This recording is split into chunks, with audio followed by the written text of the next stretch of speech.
나쁜 장이 아닌 것 같아도 참 투자하기가 쉽지가 않은 장. 그러니까 종목 대응하기가 어려울 때는 이제 그런 것도 투자해 일정 금액을 빼가지고서 이건 미국 주식 투자한다고.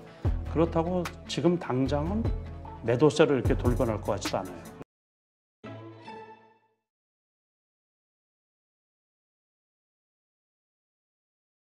지금 외국인의 수급이 지금 상당히 많이 들어왔잖아요. 상당히 삼성전자를 중심으로 매수를 하고는 있습니다만 정말 많이 사고 있는데 이러한 것들이 계속 갈까요? 왜냐하면 요새 환율이 이렇게 원화 강세보다는 더 약세 쪽으로 움직이는 경향이 있어서. 근데 그것도 고민할 문제예요. 그러니까는 지금 원래는 달러가 금리 인하를 하면 이제 달러 값이 떨어져야 되는데 그렇지가 않단 말이에요. 그래서 이제 그것도 문제예요. 그러니까 지금 1340원대, 50원대, 심지어 70원까지도 올라가고 그러다 보니까는 그것도 고민할 문제. 그렇다고 외국인이 계속 사지는 않겠죠. 그러니까 네. 그렇다고 지금 당장은 매도세를 이렇게 돌변할 것 같지도 않아요. 그러니까는 조금 지켜봐야 되지 않을까 싶은 거예요. 원래 금리 인하를 하게 되면 이제 그 소위 말해서 선진국 증시에 있던 돈들이 좀 빠져나오는 편이거든요. 그래서 이제 그 중진국이나 개발도상국 주식에 이렇게 투자를 하는 편인데 미국에 집중되어 있던 게 이렇게 나오는 편이죠. 근데 그것도 좀 그래요. 그래서 뭐라고 하기보다는 제가 보기에는 지금 방금 전에 말씀드렸던 대로 관심 있게 봐야죠. 관심 있게 보긴 보는데 그렇다고 그 매수세 기조가 하루아침에 꺾일 뭐가 지금 없거든요. 당장. 그래서 그것도 조금 그래서 지금 투자하기가 쉽지는 않아요. 쉽지는 전체적으로. 그러니까 지금 이렇게 외국인들이 많이 사서 올라왔는데 얼마나 더 사줄 수 있을 것이냐. 그렇죠. 예. 그런 예. 거를 섣불리 저 같은 경우는 그래요. 섣불리 그게 예단할 필요는 없지 않나 싶은 거예요. 그러니까는 뭐 얘네들이 그 외국인들이 그 동안에 그것도 산 것도 전혀 예상을 못했던 거 아니에요. 그런데 하루에 심지어 2조씩이나 쟤네들이 무슨 생각으로 저렇게 샀나. 그 동안에 뭐 다른 그 엔비디아 올라갈 때 삼성전자 안 올라갔거든요. 그렇죠. 제가 지난해 가을부터 늘상 얘기했던 게 마이크론 테크놀로지가 얼마면 삼성전자가 거의 비슷하니까 얼마가 돼야 된다고 지난해 가을부터 계속 얘기했던 거예요. 그러니까 그 삼성전자하고 마이크론 테크놀로지하고 가장 유사하게 움직이는 거거든요. 그러니까 심지어 제가 그 마이크론 테크놀로지가 63불 할 때 그때 이제 삼성전자가 55,000원, 6만 원이 안 됐을 때였는데 그때부터 얘기를 했던 거예요. 네. 근데 지금은 마이크론 테크놀로지가 120불 하는데 거의 더블 났네요. 그렇죠. 그것도 그 요번에 이제 영업이익이 흑자로 돌아서면서 또 HBM 그 3E 그거를 개발을 해가지고 납품을 하고 네. 있거든요. 그런 호재로 인해서 이렇게 됐는데 그러다 보니까는 그 삼성전자가 늦게 이제 이렇게 그 제가 보기에는 외국인 투자자들이 보기에 다른 그 반도체주에 비해서 안 올랐다고 판단을 한 것 같아요. 네. 그러니까 그 엔비디아가 그 120불이면 삼성전자가 10만 원까지 된다는 게 제 생각이거든요. 그러니까는 외국인들이 보기에 아니 이게 싸도 되게 싸게 느껴졌던 거죠. 네. 그러니까 늦게 매수세가 집중되지 않았나 이렇게 생각이 드는 거거든요. 그러니까 지난번에 그 마이크론 테크놀로지가 급등을 한 때가 있어요. 하루에 15%. 네네. 그래서 100불이 안 됐다가 그러니까 93불 거기도 90불대에서 되게 많이 롤링을 했었거든요. 97불까지 갔다가 93불까지 떨어졌다. 그러다가 하루아침에 그냥 110불을 그냥 확 넘겼는데 그래서 삼성전자도 그거에 따르면 그러니까 추측을 하기에 이제 저 혼자 추측을 하는 거죠. 저 혼자 추측하기에 이제 그렇게 되지 않을까 이렇게 생각을 하는 거거든요. 네. 지금 이렇게 외국인들의 수급이 몰리면서 이 삼성전자가 이렇게 움직이기 시작하니까 또 이런 걱정을 하시는 분들이 있어요. 뭐냐면 2017년 때처럼 반도체만 가는 시장. 그럴 그래서 수도 있죠. 다른 예. 것들은 다 들고 있는 분들은 오히려 그냥 그렇죠. 허탈한. 예, 예. 이번에도 그럴 가능성이 있다고 보시나요? 그럴 수도 있죠. 그러니까 지금 그거는 이제 시장 중심주 문제예요. 그러니까는 이제 우리가 코로나 때 올라갔을 때는 돈이 많았잖아요. 유동성이. 네. 그러니까 뭐 이주식, 저주식 다 올라갔는데 지금은 유동성이 제한적인 상태에서는 지금뿐만이 아니고 항상 그런 거예요. 항상 그 돈 쏠림이라 그러잖아요. 지난해 초반에 전반에 2차 전지만 올라간 것처럼. 그래서 되는 종목에 우리가 이제 수급이 쏠리는 그런 현상이 지금 나타날 수가 있는 거죠. 그렇지만은 포지션은 애매한 포지션이에요. 그 신규로 사기는 부담스럽고, 그러니까 그래서 갖고 있는 거를 팔고 이쪽에 옮겨 타기도 부담스럽고, 그래서 보유하고 있는 분들은 그냥 조금 더 갖고 가 보시고 지금 이제 새롭게 나오는 쪽 그쪽에 눈을 돌려라. 이제 제 생각은 그렇다는 얘기예요. 네. 그냥 저는 그렇게만 말씀을 드릴게요. 네. 아까 말씀하신 대로 그 데이터 센터 관련해 가지고 뭐 MS도 그렇고 막 엄청난 그렇죠. 확정들이 네. 일어나고 있으니까. 네. 근데 엔비디아 같은 경우도 엄청나게 지금 돈을 벌어들이고 있는데 그걸 가지고 뭐 로봇 관련해서도 나가고 막 여러 가지 다양하게 테슬라도 그렇고요. 네. 그러다 보니까 그냥 자연스럽게 AI 인공지능 로봇 이렇게 연결이 되는 것 같아요. 그것도 일부 있죠. 그러니까 그냥 단순 로봇은 벌써 시세를 지난번에 다 내준 거고 국내 주식 같은 경우. 그냥 로봇으로 보면 안 되는군요. 그렇죠. 그런 쪽은 시세를 다 내주고 그건 벌써 우리 시장에서 코스피 시장에서는 벌써 수년 전부터 시세를 내줬던 거예요. 그러니까 뭐 아시겠지만 레인보우 로보틱스 같은 경우는 삼성전자가 투자를 하면서 엄청 많이 올라갔던 거고 또 최근에 또 거기에다 추가 상승이 있었거든요. 네네. 그래서 지금 18만 원대까지 이렇게 올라왔던 거고 15만 원대 있다가 지난번에 10만 원 밑에까지도 떨어졌었죠. 작년에. 그래서 그거는 새로운 건 아니에요. 새로운 거. 시장은 새로운 걸 좋아하는데 새로운 건 아니고 그래서 거기는 투자하기가 되게 애매해요. 그러니까 시세를 한번 내줬다가 이제 죽은 주식이 다시 이렇게 올리려고 그러면 되게 부담스럽고 그러거든요. 이미 한번 시세 났던 시세를 것들. 났던 종목이라 그래서 그거는 아니지 않나 싶은 거예요. 그러니까 새로 뭐 어디 그 미국의 글로벌 기업에 납품을 한다든가 요번에 이제 시장에서는 그런 반응을 좀 보인 거 있죠. 그러니까는 샤오미가 이제 요번에 그 전기차를 출시를 했는데, 그랬죠. 그러니까는 이제 그쪽이 그 판매가 엄청 많이 됐잖아요. 가격도 싸고. 그러면서 전에 샤오미에 뭘 납품을 했던 그 스몰캡들 중에서 급등한 종목들이 있거든요. 네. 우리산업이라든가 우리산업홀딩스 같은 경우가 또 경창산업 뭐 이런 스몰캡 종목들이 이렇게 나오는 거는 있는데 그 로봇 자체가 그 과거 주식들, 과거에 많이 올라갔던 주식은 한 번 시세를 나고서 우리 시장에서는 벌써 훅 지나간 거란 말이에요. 그 지난해는 기억 나실 줄 모르지만은 의료 관련 또 로봇 기업들이 엄청 많이 올라가고 그랬었죠. 그런 것들이 지금 다 고점 대비해서 거의 반토막 이하로 떨어졌거든요. 네. 그런데 그런 게 다시 시세를 내줄까? 저는 그렇게 보지는 않아요.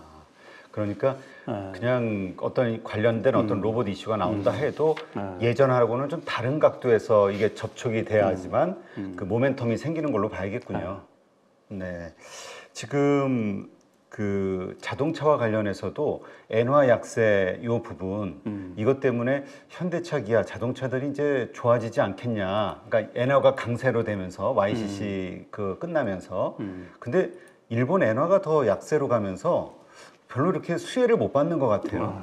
지금 일단 차트상으로는 별로 안 좋아요. 현대차 같은 경우 여기에서 올라갈 때는 그 저PBR 관련해 가지고서 급등을 했던 거거든요. 네. 그러다가 이제 그 25만 원 고점대에 계속 있다가 최근에 이제 기아가 떨어지면서 같이 떨어지고 있는 거죠.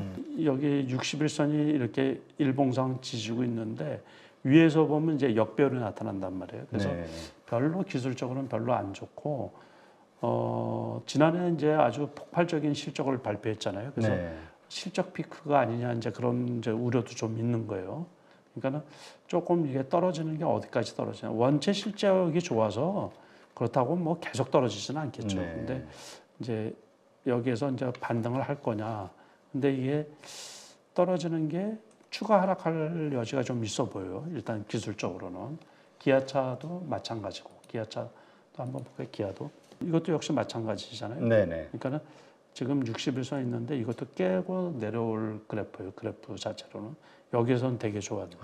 올라갈 때는 좋았고 역시 여기서 이제 고점에 부담스럽고 그러다 보니까 조금 피로도가 중첩이 된 거죠. 이제 계속해서 한 2달 정도 이렇게 올라가다가 요즘에는 제가 그 늘상 얘기하지만 시장의 변동성이 되게 커요. 네네. 그것도 특히 우리나라 주식 같은 경우는 한미 반도체 같은 경우는 그 엔비디아 덕분에 엄청 많이 올라왔는데 지난번에 또 그 예, 거의 상한가 나왔었죠? 그렇죠. 예. 근데 이거는 뭐 주봉을 보면은 엄청 많이 올라간 거거든요. 정말 많이 올랐네. 지난해 1년 전에 비해서 거의 한 10배 가까이, 음. 10배 가까이 올라간 건데 이거는 뭐 엔비디아 요번에 또 납품을 한다는 그 장비 납품을 한다는 그 얘기도 있고 그래가지고서 많이 올라갔는데 이제 그렇게 오름세가 꺾이는 거 기아 현대차 같은 경우는 섣불리 매수하면은 조금 낭패를 당할 수가 있어요. 그러니까 바닥을 확인하고서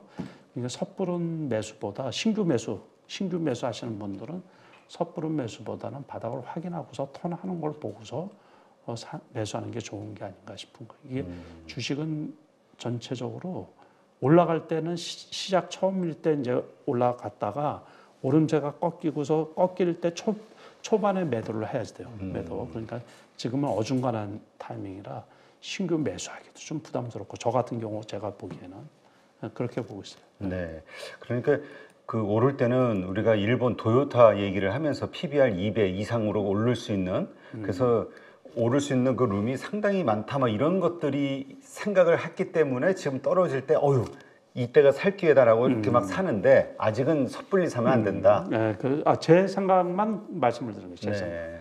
제가 보기에는 이제 그렇다 그런 얘기죠. 네. 이게 저는 제가 계속 말씀드리지만 저는 투자하는 사람이에요. 투자. 그렇죠. 그러니까 제가 말을 하고서 그대로 투자를 하는데 제 입장에서는 지금은 사기가 애매한 시점이다 그렇게 말씀을 드립니다. 네, 그렇군요.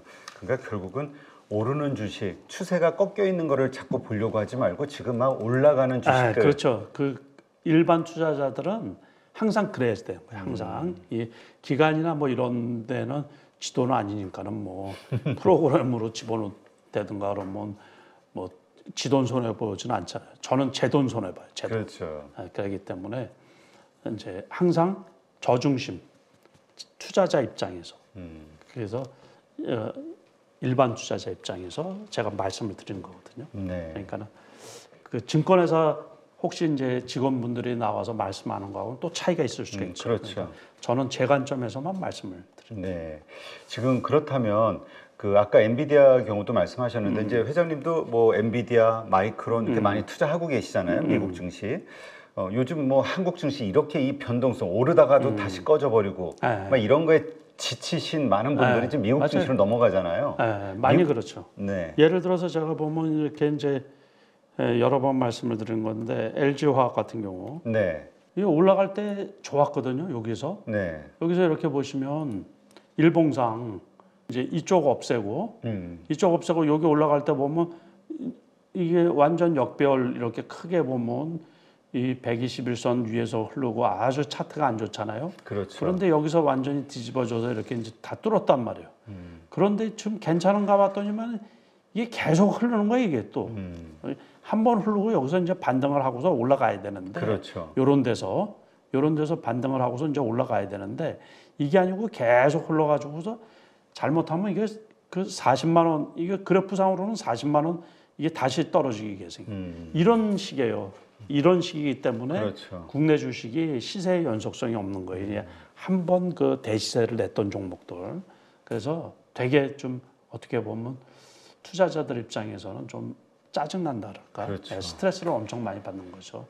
그리고 많은 분들이 그 원래 갖고 있었던 이제 에코프로 같은 경우. 네. 제가 에코프로는 웬만해서 설명을 안 드리는데 워낙 네. 뭐 이렇게 이제 뭐 팬덤이 센 종목들, 종목이라. 저는 그런 종목 별로 이렇게 관심도 없고 그러는데 이런 것도 이렇게 타고서 이제 괜찮을 것 같잖아요. 네. 그러면서 영락없이 또 떨어지는 거예요. 이렇게. 아이고 그러니까 투자자들 입장에서는 참 불편하고 그거 진짜 짜증난다는 말이. 짜증난다는 말이 그 원래 그런 표현을 쓰면 안 되는데 이게 특히 이제 이런데 그 유튜브 이런 데 나와가지고 근데 실질적으로 투자를 하다 보면 그래요. 그래서 되게 조심스럽고 나쁜 장이 아닌 것 같아도 참 투자하기가 쉽지가 않은 장. 그러니까 결국은 네.